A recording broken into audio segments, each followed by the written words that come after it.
சமையல் எல்லாரும் எப்படி இருக்கீங்க? நல்லா இருக்கீங்களா? நான் சூப்பராக இருக்கேன் ஃப்ரெண்ட்ஸ். இப்போ நம்ம நிறைய விதமான வடை பார்த்துருப்போம். கடலை வடை பார்த்துருப்போம், பருப்பு வடை பார்த்துருப்போம், உளுந்து வடை பார்த்துருப்போம். இப்போ நம்ம ஒரு டிஃப்ரெண்ட் டைப்பாக வந்து பார்த்திங்கன்னா ஒரு காலிஃப்ளவர் வடை செய்யலாமா? என்னடா காலிஃப்ளவரில் வடைன்னு சொல்கிறாங்கன்னு பார்க்குறீங்களா? ஆமாங்க ஃப்ரெண்ட்ஸ், காலிஃப்ளவரில் வடை செய்யலாம். அது எப்படி செய்யறதுன்னு சொல்லிட்டு நம்ம அந்த வீடியோக்குள்ளே போகலாமா ஃப்ரெண்ட்ஸ்? வீடியோக்குள்ளே போகிறதுக்கு முன்னாடி கீழே இருக்க சேனலை சப்ஸ்கிரைப் பண்ணுங்கள், கூடவே ஒரு லிங்கை தட்டி விட்டு போயிடுங்க ஃப்ரெண்ட்ஸ். ஒரு காலிஃப்ளவர் எடுத்துக்கோங்க. நான் இப்போ 2 காலிஃப்ளவர் எடுத்துருக்கேன் ஃப்ரெண்ட்ஸ். அது என்ன பண்ணுறீங்கன்னா சிறு சிறு துண்டுகளாக நீங்கள் அரிஞ்சிருங்க ஃப்ரெண்ட்ஸ். அது ஹாட் வாட்டர் வச்சு நம்ம வந்து வேக விட்டுடலாம்.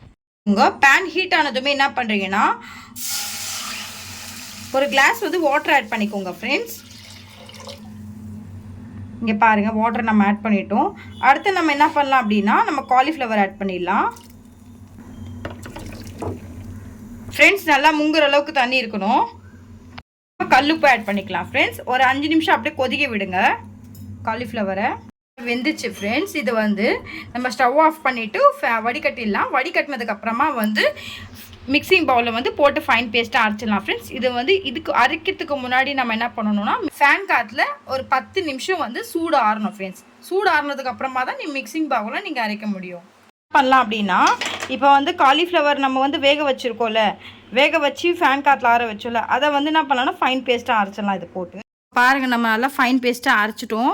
இங்கே பாருங்கள், நல்லா வந்து வடை பிடிக்கிற பதவத்தில் வந்துச்சு பாருங்கள். இப்போ இதை பவுலில் ட்ரான்ஸ்ஃபர் பண்ணிடலாம் தனியாக. நம்ம வந்து 2 வந்து நறுக்குன வெங்காயம் கொஞ்சம் ஆட் பண்ணிக்கலாம் ஃப்ரெண்ட்ஸ். நம்ம என்ன ஆட் பண்ணலான்னா 2 டீஸ்பூன் வந்து பார்த்திங்கன்னா கடலை மாவு ஆட் பண்ணிக்கலாம். நம்ம ஆட் பண்ண போகிறது அரிசி மாவு. அரிசி மாவு போட்டால் கொஞ்சம் டேஸ்ட் நல்லாயிருக்கும். பாருங்கள், 2 டீஸ்பூன் ஆட் பண்ணிட்டோம். எடுத்துக்கோங்க. கரம் மசாலா வந்து 2 டீஸ்பூன் ஆட் பண்ணிக்கோங்க. சோம்பு ஆட் பண்ணிக்கலாம். தூளுப்பு எடுத்துக்கோங்க. ஆல்ரெடி நம்ம காலிஃப்ளவர் வேக வைக்கும் போதே நம்ம வந்து கல்லுப்பு ஆட் பண்ணி தான் நம்ம வேக வச்சோம். உங்களுக்கு எவ்வளோ தேவையோ டேஸ்ட்டுக்கு ஏற்ற மாதிரி நீங்கள் என்ன பண்ணுறீங்கன்னா நீங்கள் சால்ட் ஆட் பண்ணிக்கோங்க. வந்து பார்த்தீங்கன்னா கொரியண்டர் லீவ்ஸ் ஆட் பண்ணிக்கோங்க. இப்போ வந்து பார்த்தீங்கன்னா நல்லா பிசைஞ்சிருங்க. இங்கே பாருங்கள், நான் நல்லா பிசைஞ்சிட்டேன்.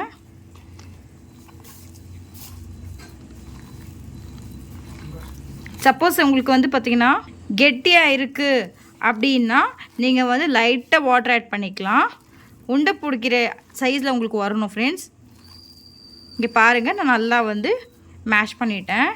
நல்லா உள்ளேருந்து கிண்டிகிட்டே இருங்க ஃப்ரெண்ட்ஸ். இங்கே பாருங்கள், நல்லா கிண்டிடுறேன். வந்து பிசைஞ்சிட்டோம்.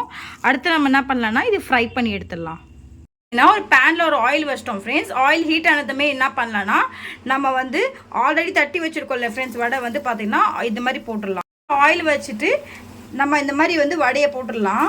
பார்த்து கேஸ் சிம்மில் வைங்க. சிம்மில் வச்சுட்டு நம்மக்கிட்ட இருக்கிற எல்லா மாவுமே நம்ம இதே மாதிரி தட்டி போட்டுடலாம். தட்டி போட்டுட்டு நான் உங்ககிட்ட காட்டுறேன் எப்படி வருதுன்னு சொல்லிட்டு இதோடைய ரிசல்ட்டு. பாருங்க ஃப்ரெண்ட்ஸ், நம்ம சூப்பரான ஒரு காலிஃப்ளவர் வடை ரெடி. நம்ம வந்து காலிஃப்ளவர் பக்கோடா பார்த்துருப்போம் அண்ட் காலிஃப்ளவர் வந்து கோபி மஞ்சூரியன் பார்த்துருப்போம். பட் இப்போ வந்து பார்த்தீங்கன்னா காலிஃப்ளவரே நம்ம வடை செய்கிறோம். இந்த மாதிரி ரெசிபி கண்டிப்பாக நீங்கள் பார்த்துருக்க மாட்டீங்க. இங்கே பாருங்கள், அதுக்கு வந்து பார்த்தீங்கன்னா சைட் டிஷ்க்கு வந்து சாஸு அண்ட் மயோனிஸ்.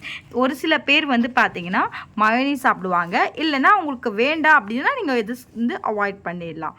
இங்கே பாருங்கள், மயோனிஸ் வந்து நம்ம வந்து ஹோம்மேடாக தான் செஞ்சுருக்கோம். வித்தின் 5 நிமிஷத்தில் நம்ம இந்த ஹோம்மேடு மயோனிஸ் ப்ரிப்பேர் பண்ணியிருக்கோம். இந்த ரெசிபி நீங்கள் வந்து என்னோடய சேனல் வந்து இங்கே பார்த்துக்கலாம். இது வந்து நம்ம மயோனிஸ் ஆல்ரெடி வீட்டில் செஞ்சு வச்சுட்டு தான். இந்த மாதிரி நீங்களும் செஞ்சு பாருங்கள். செஞ்சு பார்த்துட்டு உங்களுடைய ஃபீட்பேக்கை என்னுடைய கமெண்ட் செக்ஷனில் மறக்காமல் சொல்லுங்கள். பாருங்கள், மறுபடியும் நான் ஜூம் பண்ணி காட்டுறேன். இது ரொம்ப கிறிஸ்பியாக இருக்கும் அண்ட் டேஸ்ட்டு வேறு லெவலில் இருக்கும். வாயில் தேன் படும் போது சுவை வந்து அள்ளுன்னு அள்ளும். இங்கே பாருங்கள், உங்கள் முன்னாடி வந்து பார்த்தீங்கன்னா நான் இப்போது வந்து பிச்சு காட்டுறேன். பாருங்கள்,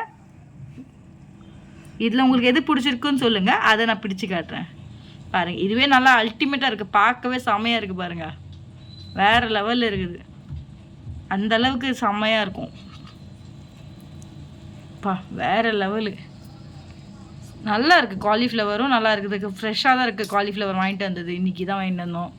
நல்லா இருக்குது. அந்த டேஸ்ட் வந்து பார்த்திங்கன்னா இதுக்கு வந்து பார்த்திங்கன்னா சாஸு உங்களுக்கு தேவைப்பட்டால் மயோனைஸும் தட்டுக்கலாம். இல்லை மயோனைஸ் வேண்டாம்னா கூட ஸ்கிப் பண்ணிவிட்டு நீங்கள் வந்து சாஸை தொட்டு மட்டும் சாப்பிட்லாம். நான் மோஸ்ட்டாக மயோனீஸ் தான் சாப்பிடுவேன், ஏன்னா ஹோம்மேட் மயோனீஸ் எனக்கு ரொம்ப பிடிக்கும். இந்த ரெசிபி உங்களுக்கு பிடிச்சிருந்தா மறக்காமல் வந்து உங்களுடைய ஃப்ரெண்ட் அண்ட் ஃபேமிலி மெம்பர்ஸ்க்கு கண்டிப்பாக ஷேர் பண்ணுங்கள் கைஸ். சப்போஸ் என்னுடைய வீடியோ பிடிச்சிருந்தா லைக் பண்ணுங்கள், ஷேர் பண்ணுங்கள், கமெண்ட் பண்ணுங்கள். மறக்காமல் என்னுடைய ட்ரெண்டிங் சமையலுக்கு சப்ஸ்கிரைப் பண்ண மறந்துடாதீங்க. சப்போஸ் என்னுடைய வீடியோ பிடிச்சிருந்தா நீங்கள் உங்களுடைய நண்பர் அண்ட் வந்து நெய்பர்ஸ் எல்லாருக்குமே ஷேர் பண்ணுங்கள். என்னுடைய வீடியோ பார்த்ததுக்கு ரொம்ப ரொம்ப தேங்க்யூ. நாளைக்கு ஒரு புதிய டிஷ்ஷோட சந்திக்கலாம். இப்போ உங்களோட அலமையில் விடைபெறுவது. Take care, bye bye.